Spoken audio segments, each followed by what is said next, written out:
వాదన అనబడేటటువంటి సత్యం ముందు నిలబడలేకపోయాయి మిగిలిన వాదనలు. నిలబడలేక తమంత తాము పలాయనము చిత్తగించాయి.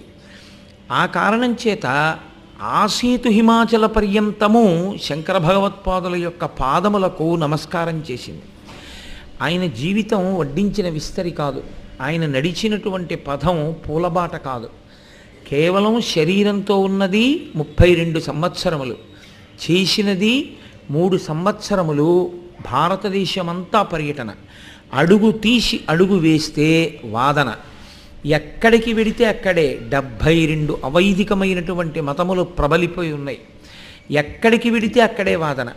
దానికి తోడు సర్వజ్ఞపీఠాన్ని అధిరోహించే సమయంలో సాక్షాత్తు సరస్వతీదేవే అడ్డొచ్చింది ఆయనకి. అడ్డొచ్చి శంకర సర్వజ్ఞపీఠం అధిరోహించాలంటే నాతో వాదించాలని సరస్వతీదేవి అంతటి వారిని ఓడించి